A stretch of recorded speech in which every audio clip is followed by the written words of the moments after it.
Praise the Lord. दिन की शुरुआत परमेश्वर के वचन के साथ मैं पास्टर राजकुमार आप सब प्रियजनों का इस वचन मनन में स्वागत करता हूं।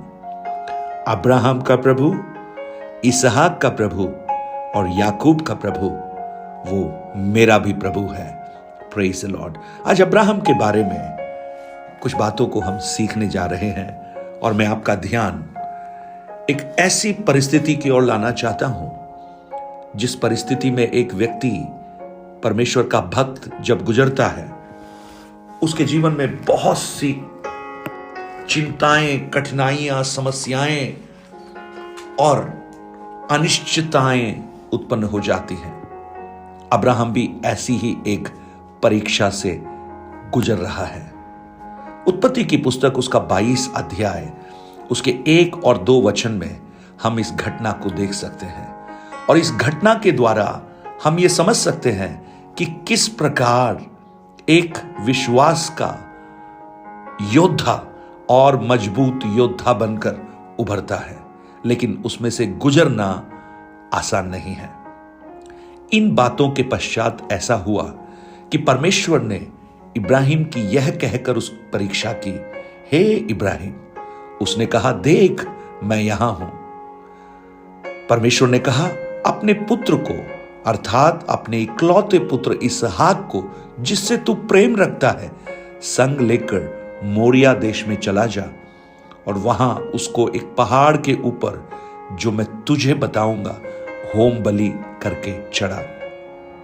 अब्राहम विश्वासियों का पिता एक ऐसी परिस्थिति में आया कि ये परीक्षा उसे बिल्कुल समझ में नहीं आई, लेकिन जब भी परीक्षाएं आती हैं तो जैसा हम याकूब की पुस्तक पहले अध्याय में पढ़ते हैं,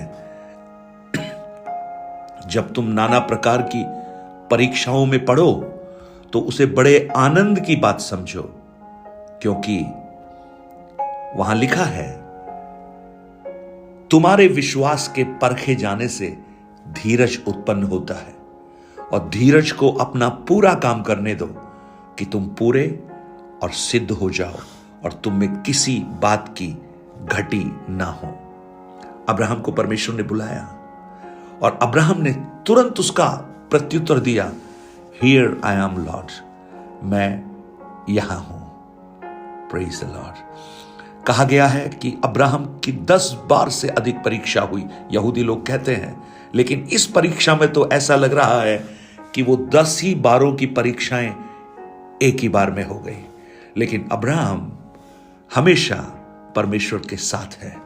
वो कहता है, हियर आई एम लॉर्ड। हाँ, मैं तैयार हूं सीखने के लिए, हाँ मैं तैयार हूं आज्ञाकारिता के लिए, हाँ मैं तैयार हूं अपने आप को समर्पण करने के लिए, हाँ मैं तैयार हूं इस परीक्षा के लिए। Praise God. अब्राहम का रिस्पॉन्स बहुत ही शानदार था परमेश्वर के प्रति। और जब वो परीक्षा हुई तो देखिए एक खास बात जो परमेश्वर का वचन हमें सिखाती है। वहां परमेश्वर ने कहा, जिससे तू प्रेम करता है, जिससे तू प्रेम करता है।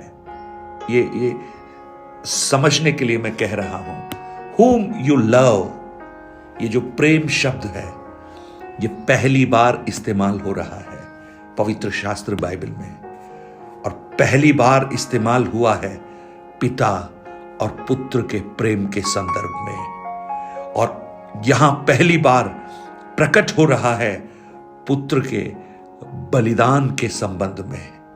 आपको समझ में आ रहा है? यानी प्रेम पिता और पुत्र का पवित्र शास्त्र बाइबल बखान करती है। एक बलिदान पिता के द्वारा पुत्र का एक पवित्र शास्त्र वर्णन करती है।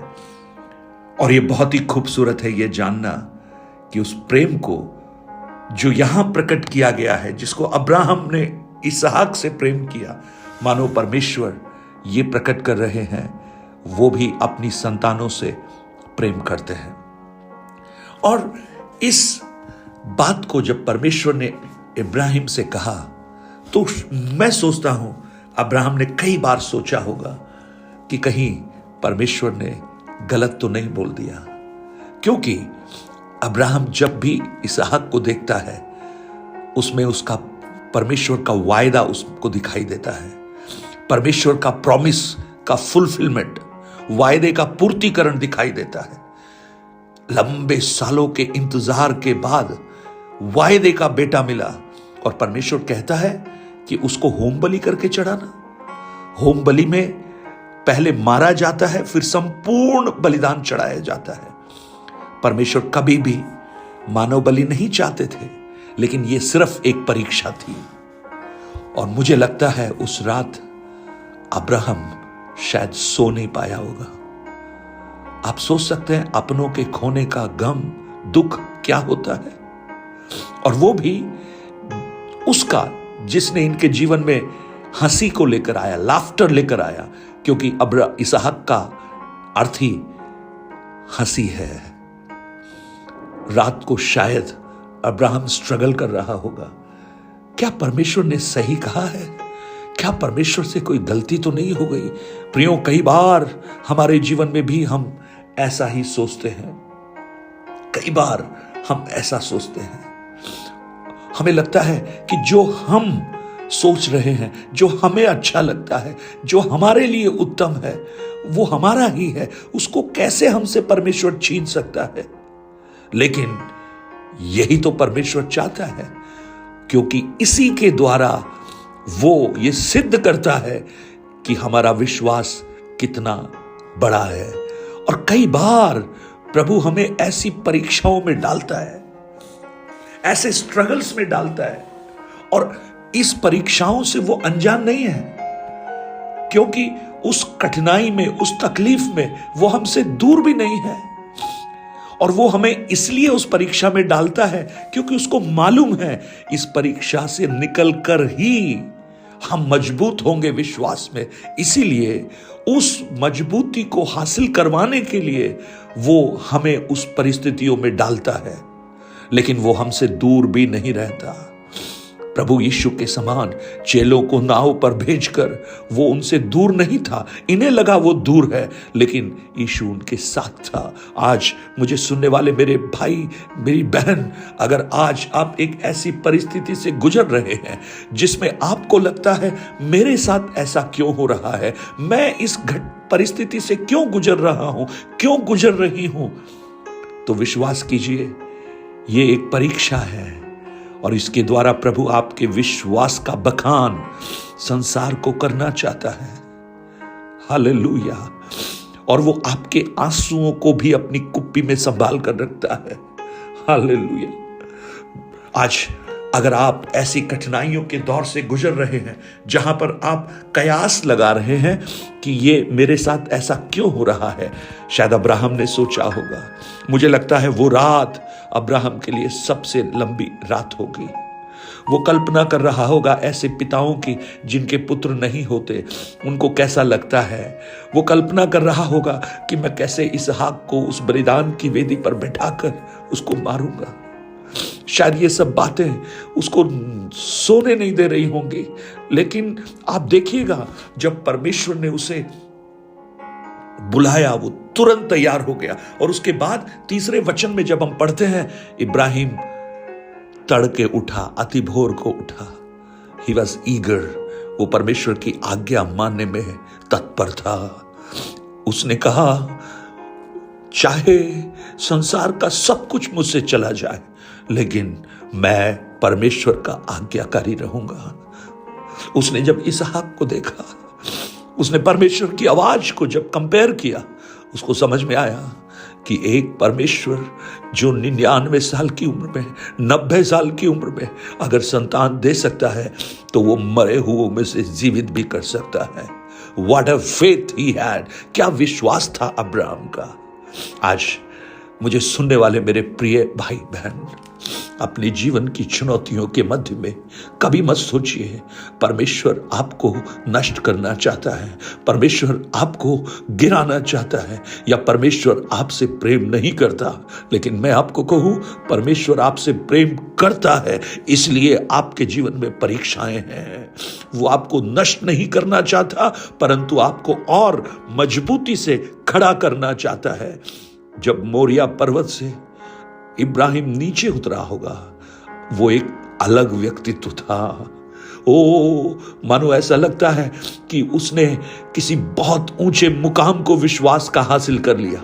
और आप में से भी बहुत से प्रियजन ऐसे ही मुकाम को हासिल कर रहे हैं और उस प्रोसेस से, उस प्रक्रिया से आप गुजर रहे हैं। लेकिन सही प्रत्युत्तर दीजिए, विश्वास कीजिए उस परमेश्वर पर, भरोसा रखिए उस पर। वो आपको कभी नहीं छोड़ेगा। यीशु कभी न छोड़ेगा, यीशु कभी न त्यागेगा, कभी भी यीशु के लोग लज्जित नहीं होंगे। स्वर्गीय पिता, आज मेरी प्रार्थना है, ये वचन जो हम सुन रहे हैं ये आपका वचन है प्रभु, क्योंकि यूहन्ना कहता है आदि में वचन था, वचन परमेश्वर के संग था और वचन ही परमेश्वर था। यानी ये वचन स्वयं परमेश्वर है, ये वचन स्वयं यीशु है, क्योंकि ये वचन देहधारी हो गया और उसने हमारे बीच में डेरा किया। ये वचन हम में से हर एक के जीवन में उत्साह और प्रोत्साहन का कारण बने। आज बहुत से प्रियजन होंगे प्रभु जो ऐसी परिस्थिति से गुजर रहे होंगे जिनके बारे में उन्हें लगता है ये क्यों हो रहा है, लेकिन परमेश्वर हम आपको धन्यवाद देते हैं। आप अपने अनुग्रह को उनसे दूर नहीं करते, आपका अनुग्रह उनके हाथ साथ रखिए। सहन से बढ़कर परीक्षा में नहीं डालना प्रभु, और वो जब परीक्षा से निकलें विश्वास के योद्धा बनकर निकलें। धन्यवाद, आपने इस प्रार्थना को सुना, यीशु के नाम से मांगते हैं, आमेन आमेन।